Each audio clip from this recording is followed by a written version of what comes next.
नमस्ते, मेरा नाम सिद्धांत है और लल्लन टॉप इस समय आजमगढ़ में है। हमारी जो यात्रा है यूपी का हालचाल जानने निकली है और आजमगढ़ में आते हैं तो दो तीन चीज़ें ज़रूर मिलती हैं। आजमगढ़ में खाने का बढ़िया बढ़िया आइटम मिलता है, आजमगढ़ में किस्से कहानियाँ मिलते हैं और आजमगढ़ की गाड़ियों पे RKY लिखा मिलता है। तो RKY और DPY इस तरह की चीज़ें लिखी मिलती हैं। तो हम लोग आ चुके हैं जिनके नाम पे कहा जाता है कि RKY लिखा जा रहा है। रमाकांत यादव, जो इस प्रदेश के और आजमगढ़ के एक पुराने नेता हैं, उनका इंटरव्यू करने, उनसे बातचीत करने और उनसे तमाम चीज़ों पे सवाल जवाब करने। तो रमाकांत जी, सबसे पहले बातचीत करने का बहुत बहुत शुक्रिया। धन्यवाद आपको। हाँ, रमाकांत जी, बातचीत शुरू करते हैं एकदम शुरू से, फिर घूम फिर के थोड़ा टहलते घूमते बातचीत होगी कि सारी जो पॉलिटिकल फ्लेक्सिंग हुई है आजमगढ़ में। 2014 का लोकसभा चुनाव आप कंटेस्ट कर रहे थे और आपका जो प्रचार था उसमें मुलायम सिंह यादव समेत पूरी सपा की कैबिनेट यहाँ पे थी तत्कालीन। मतलब कहा जाता था कि ये एक बड़ा चुनाव है, जब उस समय जो कथित रूप से मोदी लहर चल रही थी, ये कहा जाता है, और उसमें आजमगढ़ में एक अलग चुनाव चल रहा था जो समाजवादी पार्टी के लिए बड़ी साख की लड़ाई थी, और उसमें आप लोग प्रचार पे उतरते हैं और चुनाव परिणाम जो है सबको पता ही है। राजनीतिक शुरुआत कैसे होती है? 85 का वो चुनाव कैसे लड़े कांग्रेस के टिकट पे, कहाँ से शुरू हुई, कौन पहली बार टिकट दिलवाता है, कौन लेकर जाता है राजनीति में? पहले इतिहास से बातचीत करते हैं। सबसे पहले तो आपको धन्यवाद देते हैं हम। देखिए, राजनीतिक शुरुआत जो हमारी हुई है 1985 में, कांग्रेस जे एक पार्टी थी, बाबू जगजीवन राम जी की पार्टी थी, और उनके जिलाध्यक्ष उसमें रघुवर राम जी थे आजमगढ़ जनपद के, जिन्होंने मुझे अपना सिंबल दिया।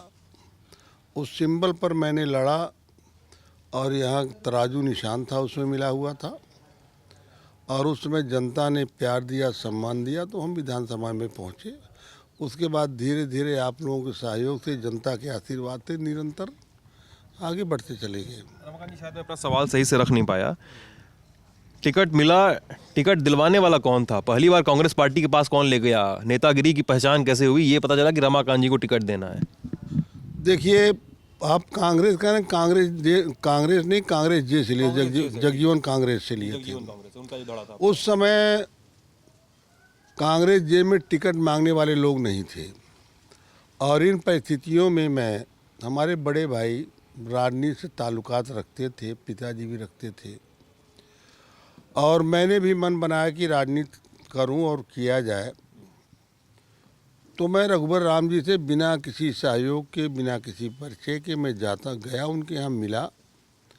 उन्होंने कहा, आप 265 रुपया जमा करिए, मेंबर बन जाइए, टिकट ले जाके लड़िए।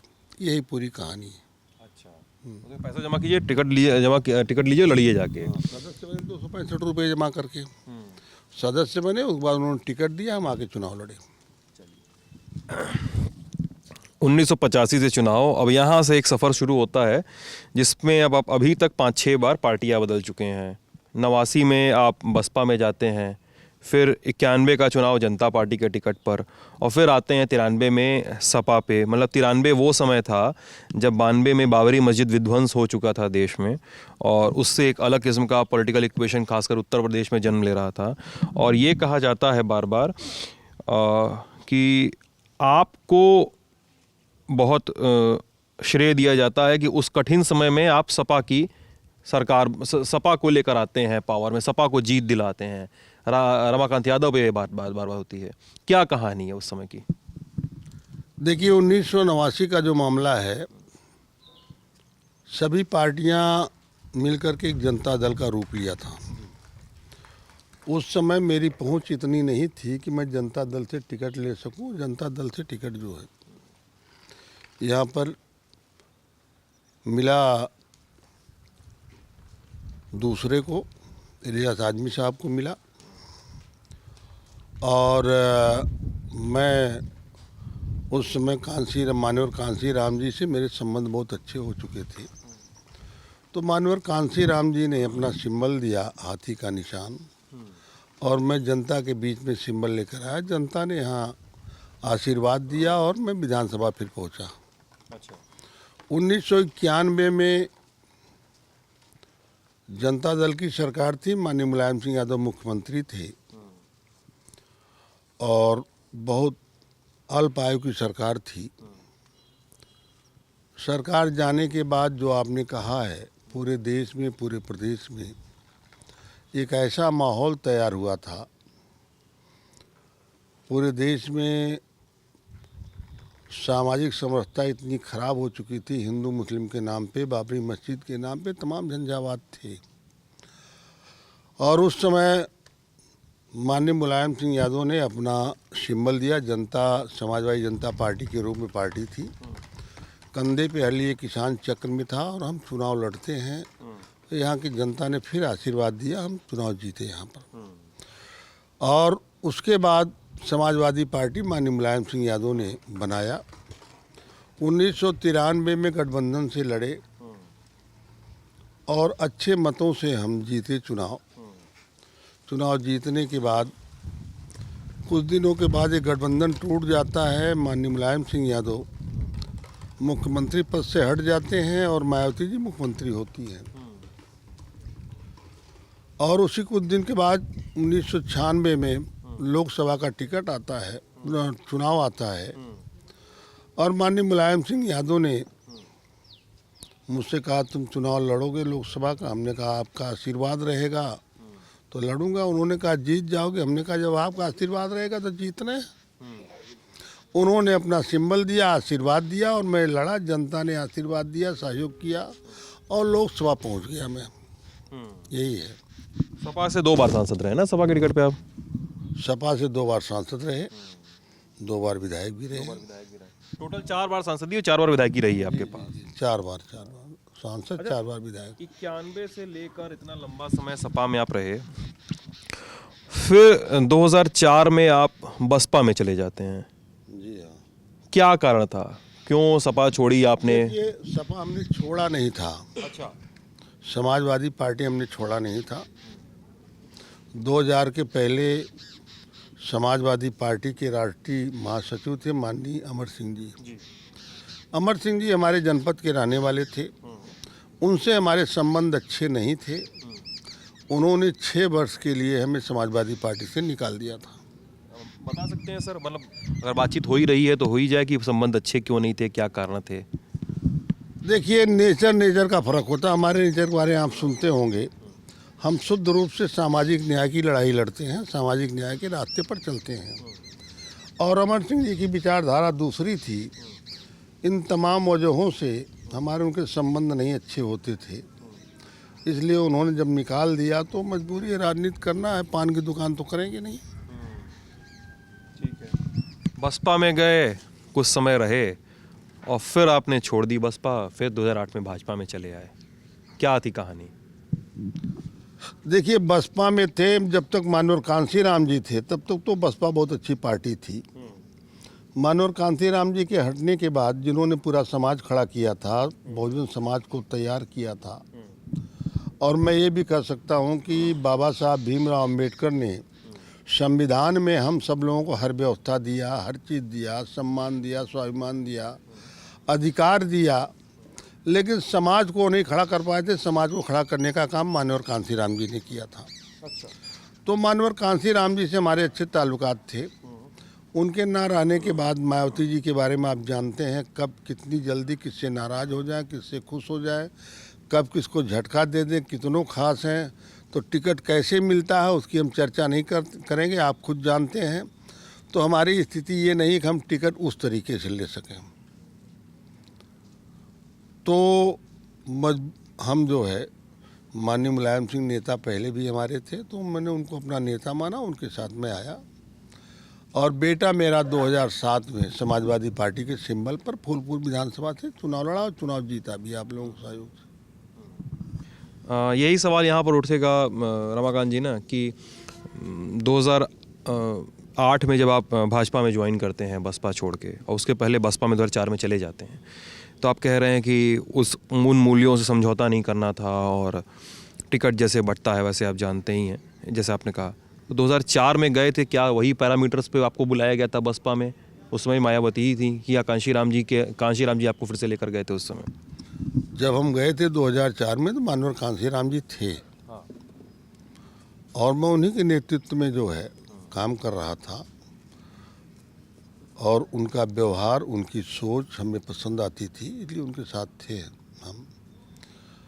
और आप सॉरी सर, मैं टोक रहा हूँ आपको। मैं ये भी जानना चाह रहा हूँ कि कांशीराम से मायावती तक का जो सफ़र है बसपा का, क्योंकि आप उस पार्टी में रहे हुए हैं, वो क्या है, वो शिफ्ट कैसा है? कांशीराम कैसे देखते थे पार्टी को, फिर मायावती ने कैसे देखना शुरू किया पार्टी को, मैं ये जानना चाह रहा हूँ। देखिए, कांशीराम जी की अलग सोच थी।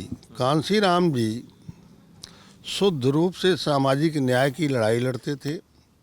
हमने देखा है, आप भी जानते हैं, 1993 में जब गठबंधन हुआ था तो मानवर कांशीराम जी ने ऐसे लोगों को टिकट दिया था कि जिनके पास अपनी जमानत धनराशि जमा करने की स्थिति नहीं थी। उन लोगों को, दबे कुचले लोगों को, शोषित लोगों को विधानसभा पहुंचाने का काम मानवर कांशीराम जी ने किया था।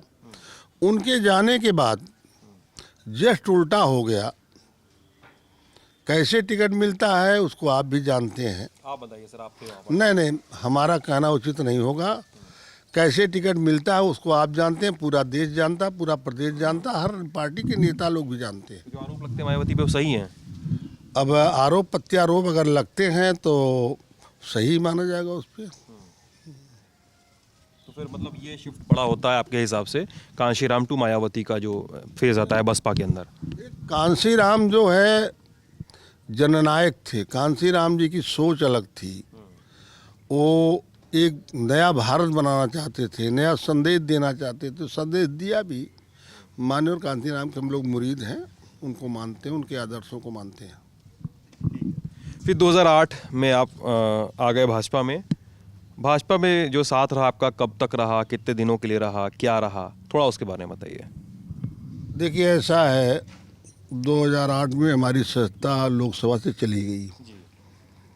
दल बदल कानून वाला? मैं तो दल बदला नहीं था, लेकिन मायावती जी ने, मेरा बेटा यहाँ से विधानसभा लड़ा, माननीय मुलायम सिंह यादव ने टिकट दिया, तो मायावती को एक शक हुआ कि ये समाजवादी पार्टी का सपोर्ट कर रहे हैं। हम, कोई ऐसी बात नहीं थी, हम उन्हीं के साथ थे। उन्होंने लोकसभा में अपील किया कि दल बदल विधेयक के तहत, और मेरी सत्ता चली गई और उपचुनाव होता है। उपचुनाव में संजोग से मुझे टिकट नहीं मिला। इन परिस्थितियों में मैंने कहा कि चुनाव लड़ना ज़रूरी होता है, तो मैं चुनाव लड़ा। चुनाव तो जीता नहीं, लेकिन सेकंड पोल किया था। उस समय डम्पी साहब जीते थे। फिर 14 में फिर से आप 14 के आसपास सपा में आ जाते हैं, क्या कहानी है? फिर मुलायम जी से बात हुई, आपने किसको फ़ोन लगाया? मुलायम जी को ही फ़ोन लगाया सीधे सीधे? 14 में मैं सपा में नहीं आया, मैं सपा में आया 2019 में। 14 वाला चुनाव जो था? 14 वाला चुनाव तो मैं भारतीय जनता पार्टी। सॉरी, मैं 14 वाला चुनाव आप भाजपा में लड़ते हैं। 19 की बात है। 19 में कहा जाता है कि यहाँ से निरहुआ को टिकट देती है भाजपा। हाँ, 19 में भाजपा यहाँ से निरहुआ को टिकट देती है अखिलेश यादव के खिलाफ, और आप फिर कांग्रेस से फील्ड करते हैं उस चुनाव में, कांग्रेस के टिकट पे चुनाव लड़ते हैं। और ये कहा जाता है कि आपके टिकट का विरोध स्वयं योगी आदित्यनाथ करते हैं, क्योंकि आपका एक वीडियो वायरल होता है जिसमें आप कथित रूप से सवर्ण समुदाय को कुछ बातें कह रहे हैं, कुछ अपशब्द कह रहे हैं। क्या यही कारण है आपका टिकट काटने का 19 में, जब अखिलेश यादव यहाँ से लड़ रहे थे, या क्या हुआ था? देखिए, मैंने पहले भी कहा, मैं सामाजिक न्याय की लड़ाई लड़ता हूँ। हो सकता है योगी जी को न पसंद आया हो। योगी जी की विचारधारा अलग है, हमारी विचारधारा अलग है। आप आए दिन टीवी पर सुनते होंगे, योगी जी बोलते हैं, भाषण भी कर जाते हैं, ठोको राजनीति की, है ना। और ये कहते हैं कि हमने भयमुक्त, अपराध मुक्त समाज बनाया, प्रदेश बना दिया है। लेकिन भयमुक्त भी नहीं हुआ, अपराध मुक्त भी नहीं हुआ। अगर हम ये कह दें कि योगी जी दूसरे समाज के लोग अगर कहीं गलती कर गए या नहीं भी किए, मजबूत हैं, स्वाभिमानी हैं और सम्मान वाले लोग हैं, तो उनके घर पर बुलडोजर भी लगा देंगे, कुछ भी करा सकते हैं। लेकिन जो स्वजातीय लोग हैं, वो कितना भी अपराध करें, उन पर कोई इनकी टिप्पणी नहीं होती, न उनका बुलडोजर चलता है। जाती है लोगों पे। हाँ, जैसे आप तमाम लोग देखिए, आप जैसे उन्नाव की घटना थी सेंगर साहब की, पहले बहुत बचाने की कोशिश किया गया, लेकिन जब आप पत्रकार बंधु लोग पूरा लगे हैं उस गरीब महिला को न्याय दिलाने के लिए, तब मजबूर होकर के उस पर कार्रवाई करना शुरू करते हैं। हाथरस की घटना हुई, ये कहते हैं अपराध मुक्त कर दिया। आप वहाँ पर जो घटना होती है एक दलित बेटी के साथ, और घटना होने के बाद आनन फानन में उनके परिवार को उनकी बॉडी भी नहीं दी जाती है और ले जाके बॉडी को जला दिया जाता है, तो ये अपराध मुक्त कहते हैं। अब जैसे गोरखपुर में कानपुर के व्यापारी आए, होटल में टिके थे, बिजनेस के पर्पज से आए थे, इनका दरोगा इनके स्वजाति का था और उसने मार डाला। मरने के बाद जो कि मूल वोटर था इनका, उसको भी बचाने की कोशिश की गई। तो इन तमाम बातों को लेकर के हमारे उनके विचार नहीं मिले, तो स्वाभाविक है जोगी जी हमारा विरोध करेंगे। विरोध होना भी चाहिए। यानी आप मानते हैं कि 19 वाला टिकट उन्होंने कटवाया? भाई मैं कहता हूं कि जब हमारे उनके विचार नहीं मिलते हैं तो विरोधाभास होगा और टिकट कटवा सकते हैं, कटवाए होंगे। लेकिन ये भी है कि मैं टिकट मांगने भी नहीं गया था। टिकट मांगने गए भी नहीं थे? नहीं। अच्छा, क्योंकि आपको पहले से भान होगा कि यहाँ से अखिलेश यादव लड़ रहे हैं, हो सकता है कि फाइट वाइट होगी अलग तरीके की, लेकिन आप गए क्यों नहीं? ये भी सवाल उठता है कि आप मतलब आप तो आकांक्षी हैं ही, 14 में लड़ चुके थे, मुलायम सिंह यादव से हारे थे यहाँ पे, आप फिर गए क्यों नहीं? सवाल ये उठता है। देखिए, माननीय मुलायम सिंह यादव राष्ट्रीय लीडर हैं। चुनाव जीतना हारना अलग बात है, वो तो जनता जिताती जनता हराती है। वो हमारे नेता भी रहे हैं, आज भी हमारे नेता हैं। आपने 2019 में अखिलेश जी की बात कहा। अखिलेश जी हमारे पिछड़े दलितों के, अल्पसंख्यकों के उगते हुए सूरज हैं, भविष्य हम लोगों के हैं। तो निश्चित रूप से हम कहीं भी रहेंगे अपने भविष्य को सुरक्षित रखने का काम करेंगे। और अखिलेश जी हमारे भविष्य हैं, हमारे नौजवानों के भविष्य हैं। अखिलेश जी कार्यशैली के बारे में भी आप जानते हैं, तो इसलिए मैंने ये यहाँ से छोड़ना पसंद किया, दूसरी जगह जाके लड़ना पसंद किया। जीत हार तो लगी रहती है। और योगी से जो बातचीत है, योगी आदित्यनाथ के बारे में जो आप बातचीत कर रहे हैं, उसके बारे में कई सारे किस्से कहानियां हैं। कहा जाता है कि आप योगी के करीबी थी, फिर फूलपुर और गोरखपुर में जो 2018 में उपचुनाव हुए थे उसमें जो पार्टी को हार मिली थी, आपने सीधे संगठन पे और प्रदेश संगठन पे और योगी पे सवाल उठाए थे कि इन्होंने इनकी गलतियों से चुनाव हारते हैं। लेकिन करीबी के किस्से ये हैं कि 2008 में आप दोनों साथ में यहाँ पे रैली करते हैं। वो जो एक कहानी है कि रूट डाइवर्जन को बाईपास करके आप लोग तकिया चौक से आप लोग अपना रूट लेके जाते हैं, फिर हमला होता है, फायरिंग होती है, मौत होती है, FIR दर्ज होती है, 302 का मुकदमा होता है। कहा जाता है योगी जी इसी वजह से जाकर सदन में रो भी दिए थे। तो करीबी इतनी तलखी कैसे बढ़ गई दोनों के बीच में, या क्या कहानी कुछ और है? देखिए, पहली बात तो ये है, हमने कभी ब्लेम नहीं लगाया कि उनकी वजह से हारे या जीते। आपने तकिया की बात जो किया है, तकिया पर दुर्घटना हुई थी जिसमें सही है कि एक व्यक्ति की मृत्यु भी हो गई थी। एक घटना और जो आप कह रहे हैं कि पार्लियामेंट में रोए थे, पार्लियामेंट में उस समय रोए थे जब एक कोई मामला था गोरखपुर का। उस समय वर्तमान सरकार ने देखा कि सांप्रदायिक उन्माद फैला रहे हैं, सांप्रदायिक दंगा करवा सकते हैं, तो वर्तमान सरकार माननीय मुलायम सिंह यादव की थी। तो दंगे को रोकने के लिए, समाज को टूटने से बचाने के लिए, आपसी सौहार्द बनाने के लिए इन्हें 2-4 दिन जेल में रखा। उसके लिए जाकर रो रहे थे, ना कि आजमगढ़ घटना को लेकर रो रहे थे। और सवाल शायद मेरा वहीं टिका है रमाकांत जी, कि आप लोगों के बीच में वो टर्निंग पॉइंट कहाँ से आया कि जहाँ पे आप लोगों के बीच में, क्योंकि आप लोग मतलब आजमगढ़ में साथ देखे गए थे। देखिए, टर्निंग पॉइंट तो तभी आ गया जब हम सामाजिक न्याय की लड़ाई लड़ते हैं और उनकी लड़ाई दूसरी होती है। और हम लोग सामाजिक न्याय का मामला जो है बैकवर्ड, दलित, माइनॉरिटी सबको और सब जनरल को भी लेके चलते हैं। हमें ये कहा जाता कि आप फॉरवर्ड विरोधी हैं। हम फॉरवर्ड विरोधी नहीं हैं। उनके अगर गलत काम है तो उसका विरोध हम करते हैं। तमाम फॉरवर्ड लोग भी हमारे साथ हैं, लेकिन जो सही है उसको सम्मान देते हैं, जो गलत करता है उसके विरोध में हम लोग काम करते हैं। ऐसी कोई बात नहीं है। टर्निंग पॉइंट जैसे कोई चीज़ है? टर्निंग पॉइंट कोई, बस यही है, आपस में तालमेल नहीं था। हमारे विचार दूसरे थे, उनके विचार दूसरे थे।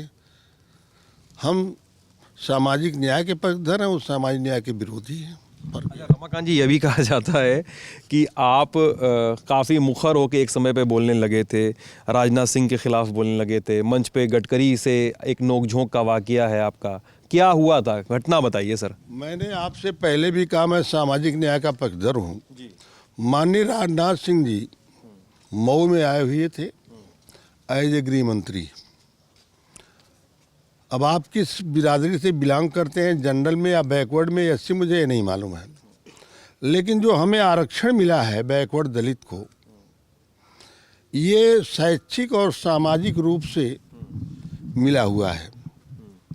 तो राजनाथ जी मऊ में आए हुए थे। हाँ, और उस समय हमारे आरक्षण को, दलितों के आरक्षण को, बैकवर्डों के आरक्षण को ये खंड खंड में बांट रहे हैं, हमारे लोग लड़ा रहे थे।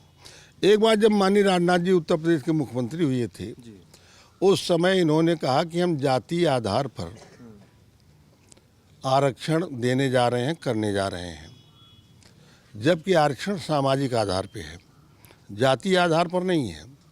इन्होंने आनन फानन में एक हफ्ते में पता न कैसे इन्होंने इंक्वायरी कराकर कितनी संख्या इतनी उनकी है, इतनी संख्या उनकी, इतनी संख्या उनकी है, इन्होंने बांट दिया था।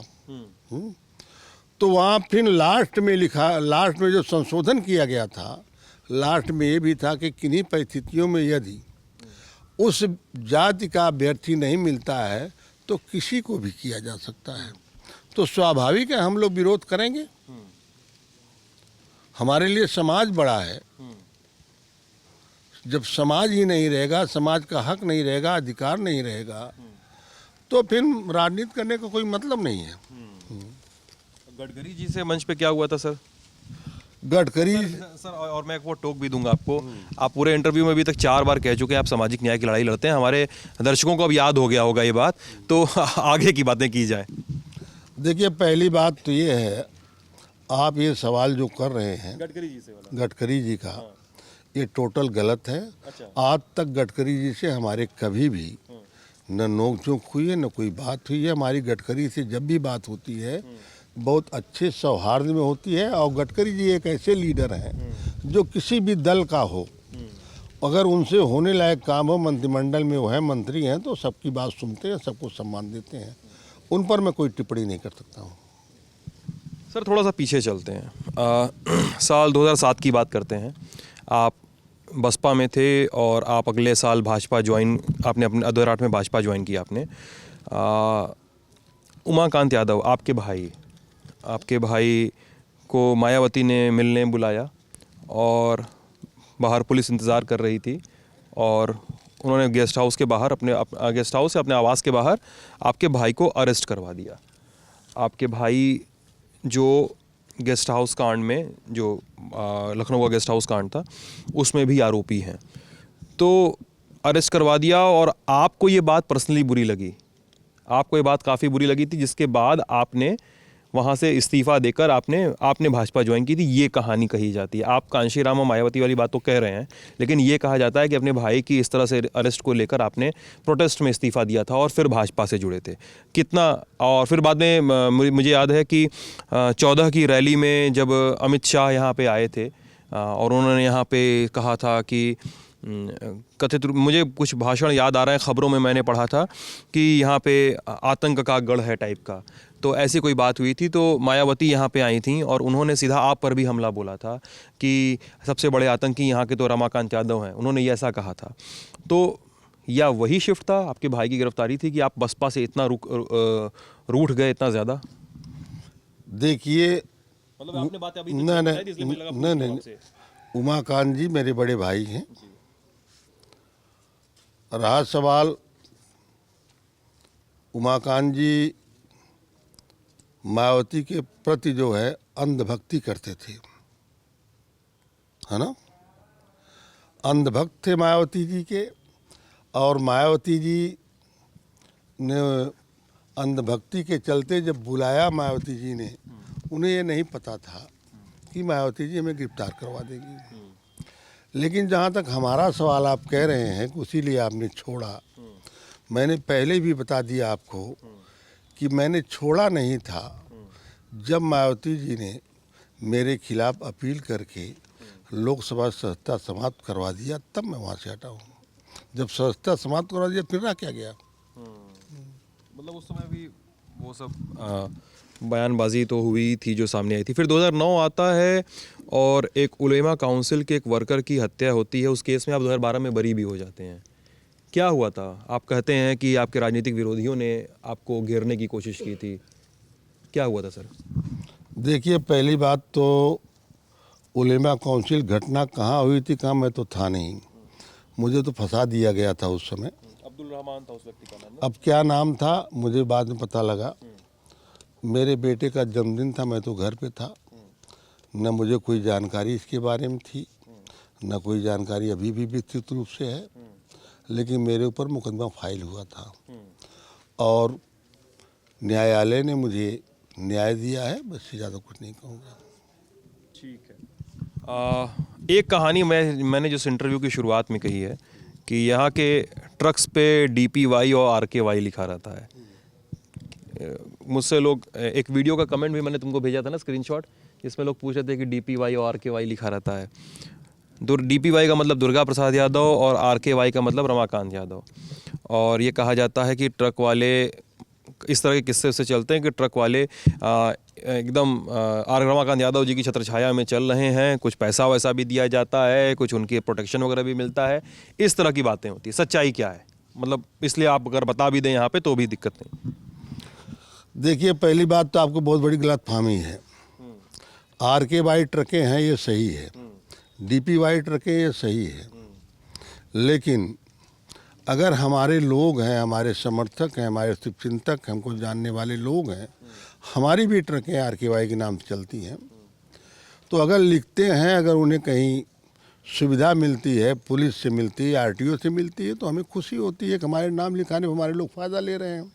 रहा सवाल, आपने एक बहुत गलत सवाल किया है कि उनसे कुछ इनकम भी होती है। मेरा सवाल नहीं है सर, ये लोग इस समय यहाँ पे कहते हैं। पहली बात तो लोग क्या कहते हैं, लेकिन आप पता करिए पूरे ज़िले में जितने ट्रक वाले लोग हैं, अगर किसी से हम आर्थिक रूप से मदद लिए हुए, ज़्यादा नहीं, अगर 10 रुपया भी कोई दिया हो तो बताइएगा, मैं राजनीति से संन्यास ले लूँगा। राजनीति संन्यास तो आपने सर इस पे भी लिया है कि 2022 में अगर भाजपा सीट दिखा दे तो आप संन्यास ले लेंगे। आपने इस पे भी अपने कहा, ऐलान किया। मैंने कहा आज भी अडिग हूँ मैं। हाँ। आजमगढ़ में कोई सीट नहीं निकलेगी, आजमगढ़ टोटल सभा निकलेगी। आज भी मैं कह रहा हूँ। आपके बेटे अरुण कांत कुछ भाजपा से लड़ते हैं? भाई देखिए, मैंने पूरे जनपद की बात किया है, एक सीट की बात नहीं किया, बेटे की बात नहीं किया, मैंने पूरे जनपद की बात किया है कि समाजवादी पार्टी निकलेगी। अच्छा, ये बार बार क्यों कहा जा रहा है कि 22 में यहाँ पे चुनाव बड़ा इंटरेस्टिंग होने वाला है कि अरुण जी और अरुण जी के बेटे दोनों लोग अलग अलग पार्टियों से हैं, और कहा जा रहा है यूपी में जिन दो पार्टियों के बीच में फाइट है, सपा और भाजपा, आप सपा में और बेटा भाजपा में, क्या आप भाजपा जाएंगे कि सपा से ही लड़ेंगे, कि सपा से ही लड़ते हुए फाइट को इंटरेस्टिंग बनाए रखेंगे? क्या होगा?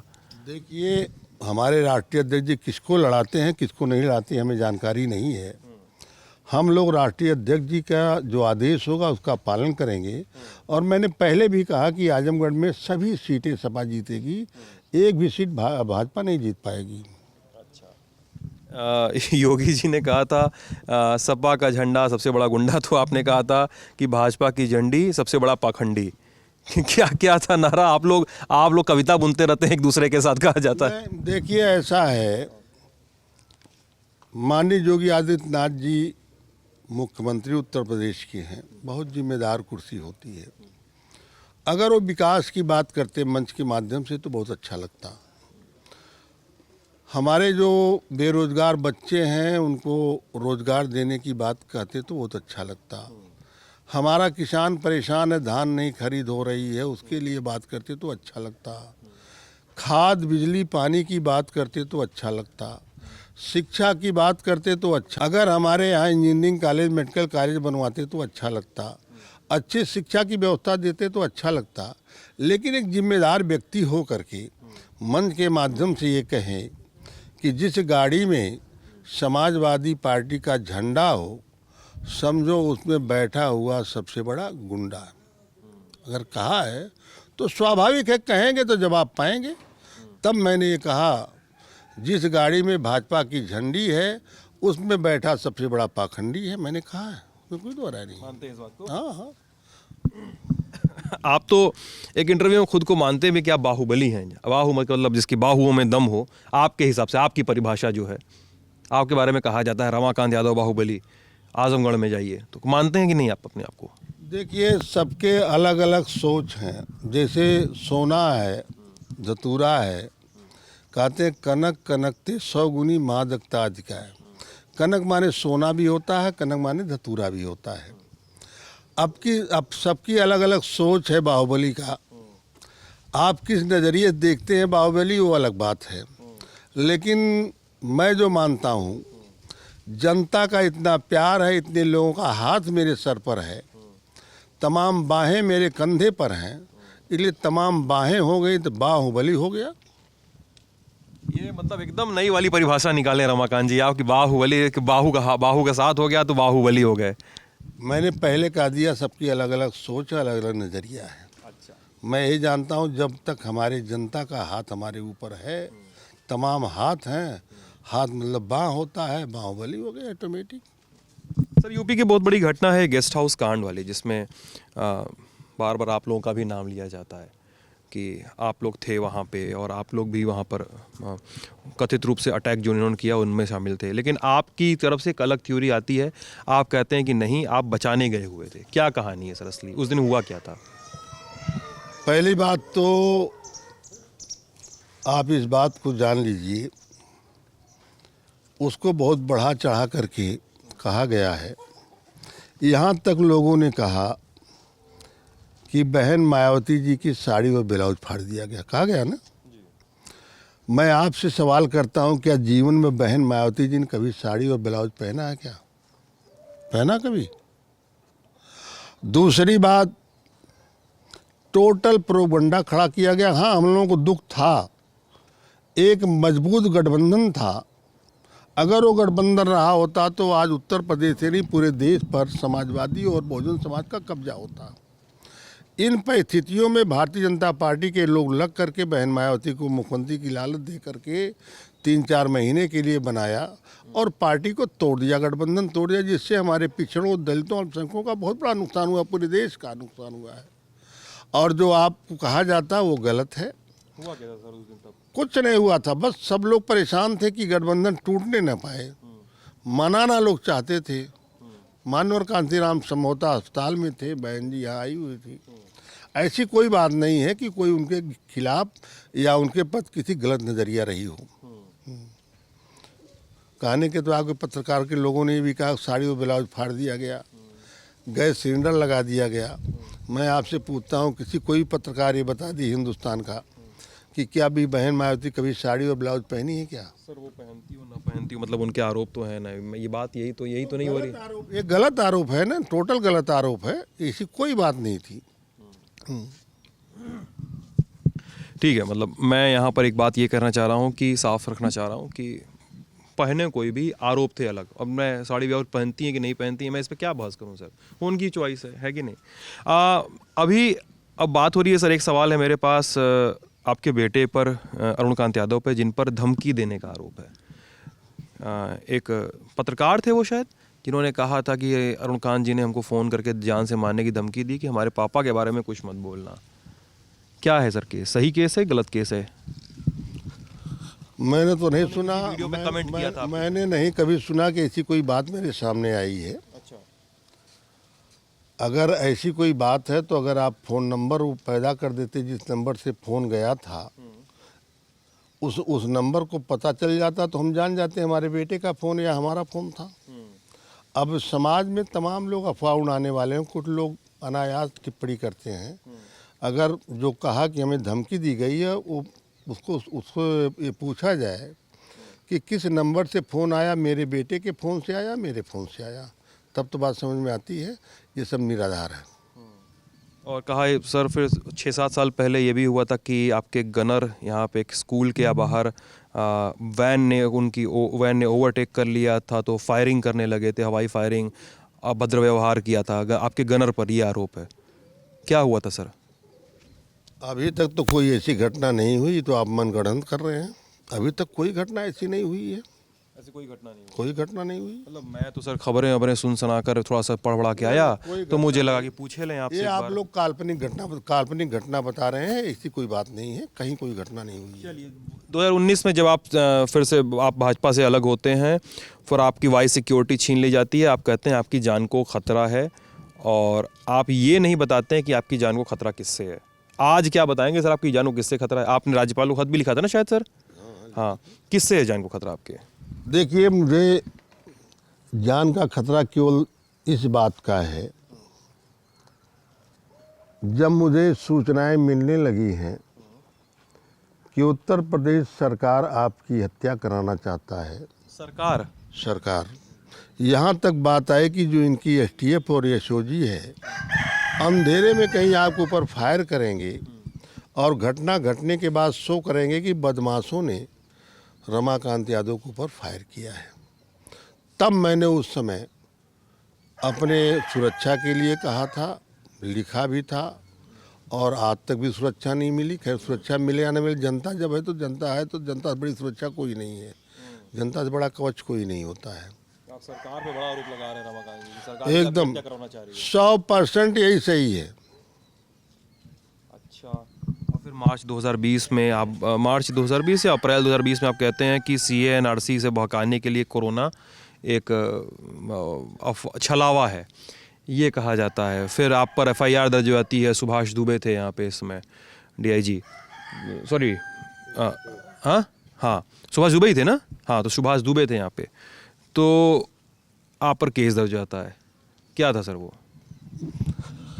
देखिए, कोरोना के मामले में टिप्पणी हमने किया था, ये सही है, FIR भी हुआ, फाइनल रिपोर्ट भी लग गया है, लेकिन मेरे समझ में आज तक ये बात नहीं आई, कोरोना कैबिनेट मीटिंग करने के बाद ही चलता है या उसके पहले भी चल देता कभी? अच्छा, और कोरोना मैं समझता हूँ कि जब सरकार के साथ कैबिनेट मीटिंग करती है तभी कोरोना चलता है, क्षेत्र में, देश में चलता है।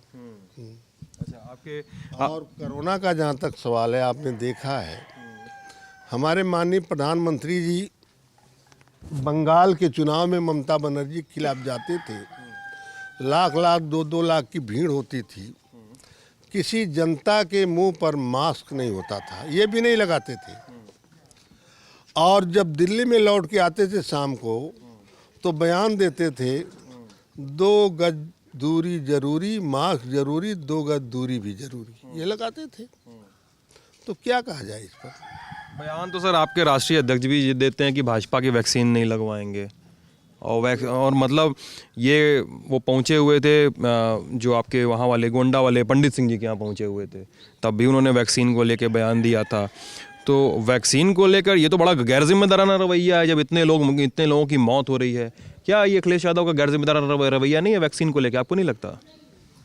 देखिए, हमारे राष्ट्रीय अध्यक्ष जी ने जो कहा सही कहा है, भाजपा की वैक्सीन है, भाजपा की है, ये सही कहा उन्होंने, भाजपा की है। आप जो कह रहे हैं वैक्सीन के बारे में, मैं कल दीदारगंज में बैठा था, मैं सोचता हूँ कि आप मेरे साथ चलिए, 10 मिनट का रास्ता है।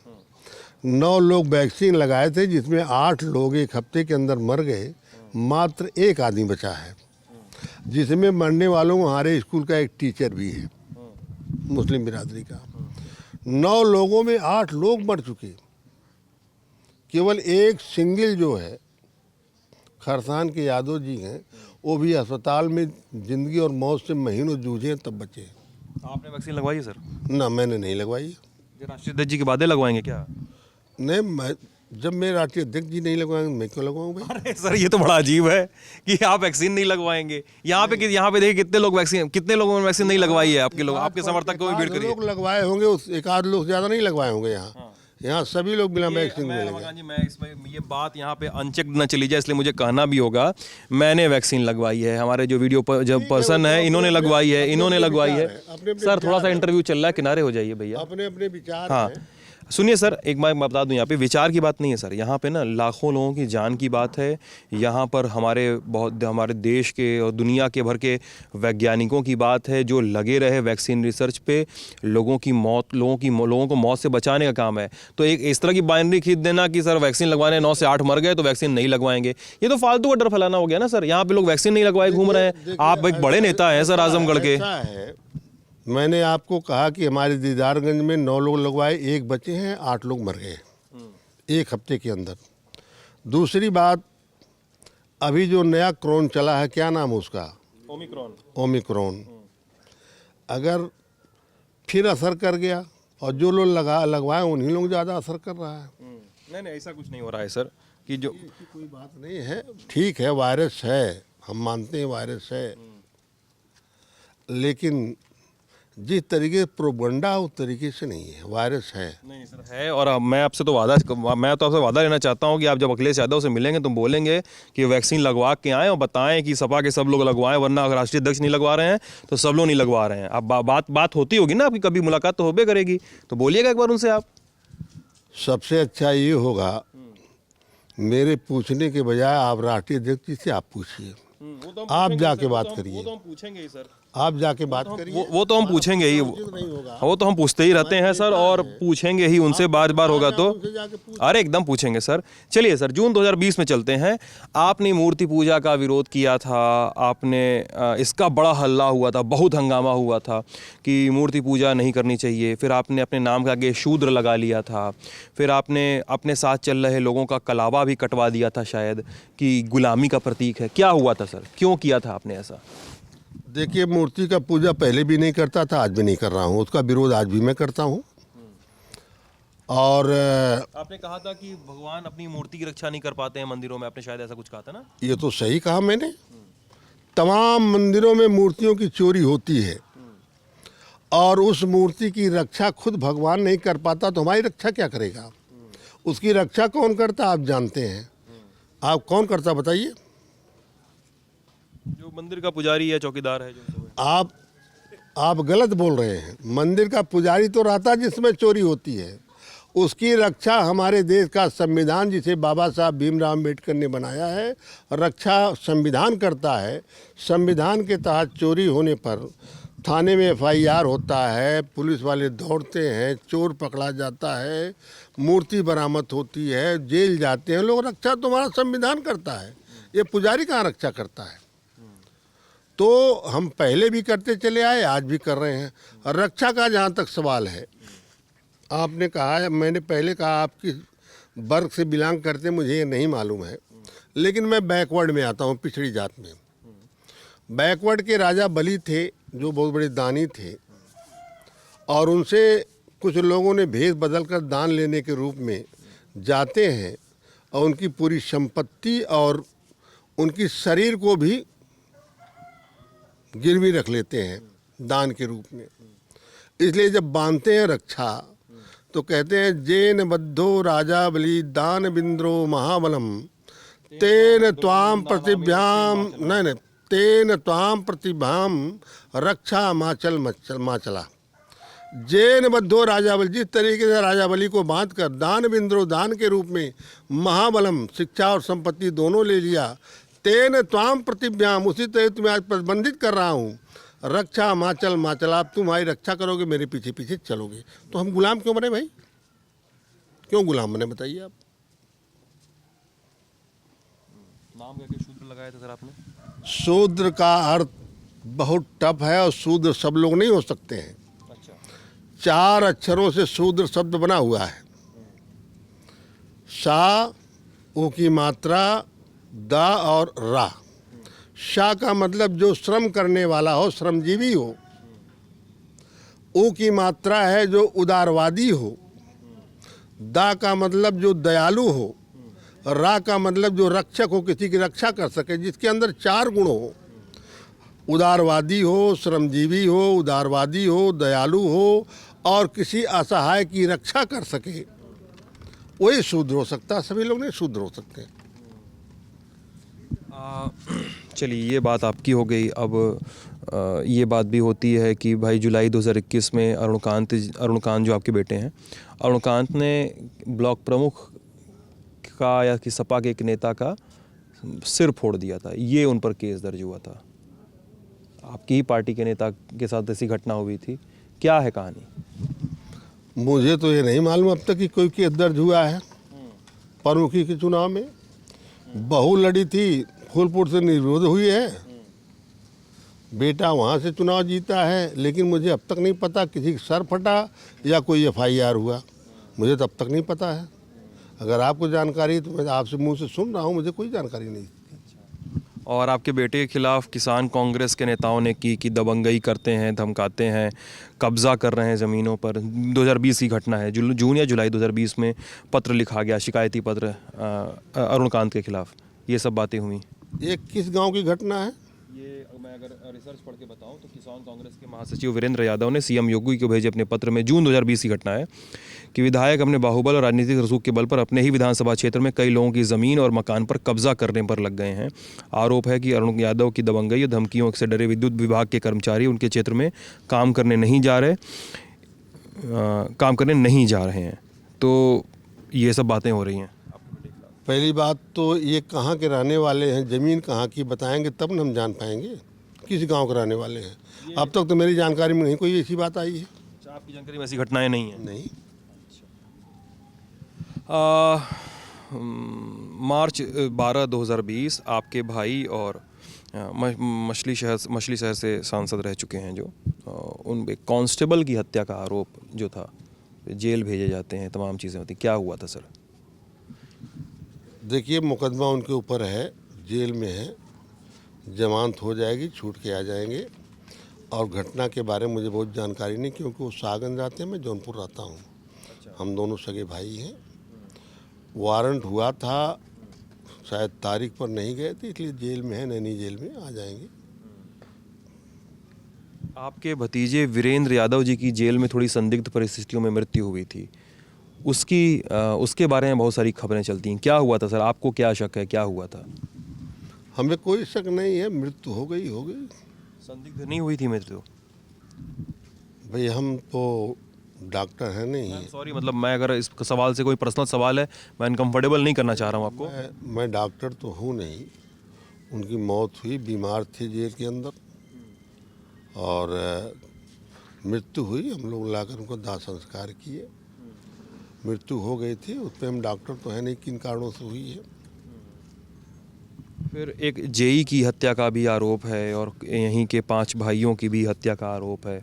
परिवार पे बहुत सारे आरोपों की फहरिस्त है। 5 भाइयों की तो हत्या करके शायद उन्हें, ये एक आरोप है कि 5 भाइयों की हत्या करके उन्हें गाड़ दिया गया था ज़मीन में, इस तरह की बात होती है। क्या है सर, क्या ये सब, आपका क्या कहना है इस पर?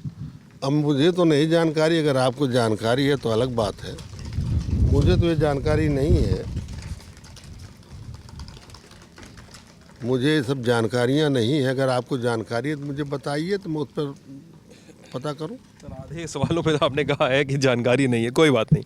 चलिए, तो ये बातचीत आप ललन टॉप यूपी पे देख रहे थे, बहुत बहुत शुक्रिया। तो आप ऐसे कह रहे हैं जैसे मालूम हो रहा है कि आप मौके पर मौजूद रहे हो, कोई घटना हो, घटना में आप मौजूद रहे हो। तो हम लोग रिसर्च कैसे करते हैं ये बताएं आपको, हम लोग इंटरव्यू के लिए तैयारी कैसे करते हैं। हम सर्च करते हैं, कीवर्ड सर्च। रमाकांत यादव जी के नाम से मान लीजिए आपका इंटरव्यू लेना है, तो हम गूगल पे कीवर्ड सर्च करते हैं और फिर हम आर्काइव्स खंगालते हैं। हमारे पास खुद खबरों के आर्काइव है। हम कई सारे लोकल लोगों से, जैसे मैं आजमगढ़ में, पहला दिन तो है नहीं, मैं आज मेरा 3रा दिन है आजमगढ़ में, मैं परसों भी था, कल भी था, आज भी हूँ। तो मैं लोगों से घूमता हूँ, मेरे टीम के लोग घूमते हैं, मिलते हैं, पत्रकारों से मिलते हैं, लोगों से मिलते हैं कि क्या हुआ था, कैसा हुआ था, क्या क्या अफवाहें हैं। तो अफवाहें हैं या सच्चाई है या सवाल है, आप उनको जैसे लीजिए। तो ये उड़ती हैं, इसलिए हमको लगता है कि भाई ये सवाल है, इतना ज़हीन सवाल है, हत्या का आरोप है, लॉ मेकर्स हैं, तो हमें लगता है कि पूछना चाहिए, अपना दूसरा पक्ष आना चाहिए हमेशा बातचीत में। इस वजह से ये सवाल पूछे जाते हैं। ये कोई मनगढ़ंत में ऐसा नहीं कि मैं बैठे बैठे बना दिया सर, होता ही है। अफवाहें ज़्यादा हैं और गलत अफवाहें सब उड़ाते हैं लोग। जो आप पूछ रहे हैं, अगर ये सब घटनाएं होती, सही होती घटनाएं, तो जनता हमको 8 बार 4 बार विधानसभा 4 बार लोकसभा नहीं भेजती हमको। जनता ये सब चीज़ नहीं बर्दाश्त कर सकती है। इसलिए अफवाहें हैं, अफवाह तो राजनीति में होती है। अफवाहें भाई राजनीति में तो ये क्या नाम है, तमाम चीज़ें चलती हैं। राजनीति में जो है चर्चा पर्चा खर्चा ही तो चलता है। चर्चा पर्चा और खर्चा चलता है।